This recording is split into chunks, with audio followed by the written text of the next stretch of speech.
This isn't a story, it's a deconstruction. We're about to dissect a pattern of manipulation so subtle it actually disguises total control as an undeniable connection. Think of it as a blueprint for a psychological takeover. It always starts with this dangerous assumption that the threat comes from the outside. But the real threat isn't a person breaking in. No, it's a weakness that was already there, just hiding in plain sight. So meet Lena and Daniel. They've been together for 2 years. And from the outside looking in, their relationship is solid, secure, the kind of bond you think you can build a future on. Their whole world was built on stability, on predictability.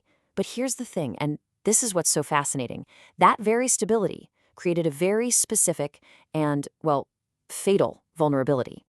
A silence, a quiet gap where unspoken frustrations live and start to grow. And that silence, that's the entry point. It's the crack in the foundation that Adrian saw even when Daniel, the person closest to Lena, didn't. You have to understand what Adrian kicked off was not a romance, not even close. It was a campaign, a cold, calculated strategy for influence, pulled straight from the ancient playbook of power. This is what strategists like Robert Greene call an influence campaign.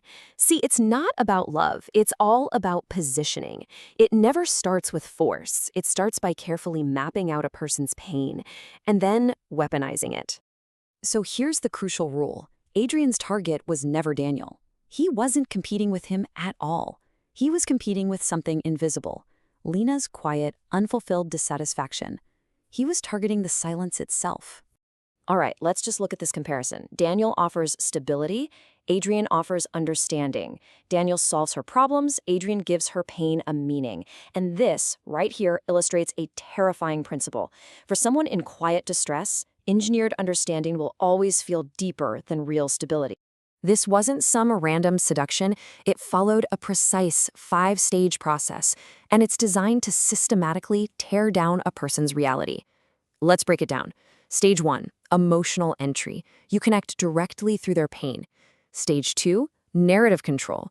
You give that suffering a new, powerful meaning. Stage 3, isolation. You make yourself their one and only emotional outlet. Stage 4, dependency. You condition them to need you.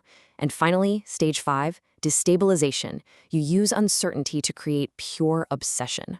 And here it is. This is narrative control, executed in a single sentence. Adrian told Lena, "You're not unhappy, you're evolving."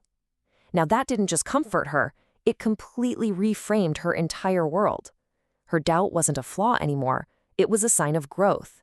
And of course, Adrian was its guide.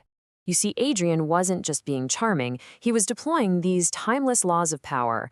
Law 32, play to fantasies, telling Lena her unhappiness was proof she was meant for something more.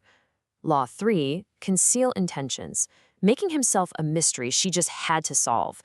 And Law 16, use absence, creating this punishing cycle of tension and relief that literally conditions the mind for control.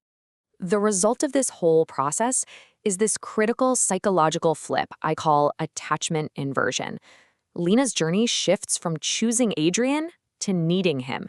And that right there, that's the exact moment all the power officially transfers from her to him. I mean, just look at this breakdown. Her mind is no longer her own. 50% of it is consumed by obsessing over Adrian's behavior.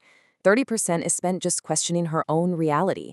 And what's left for rational thought? 5%? She's trapped in a loop of analysis and hope, and it's all fueled by the very system he built inside her head.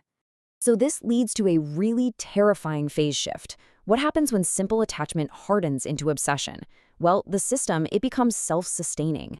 Adrian doesn't even have to actively pull the strings anymore. The pattern he installed does all the work for him. And you can see this escalation right here in Lena's behavior. She starts justifying his actions, no matter how contradictory they are.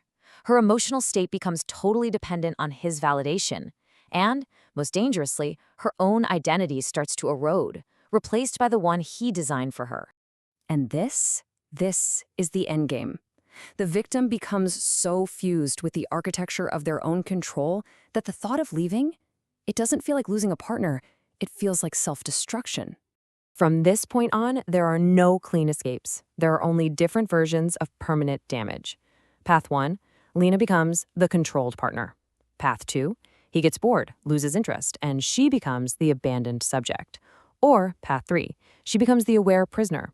She can see the bars of the cage, but she's just unable to break free from the feeling.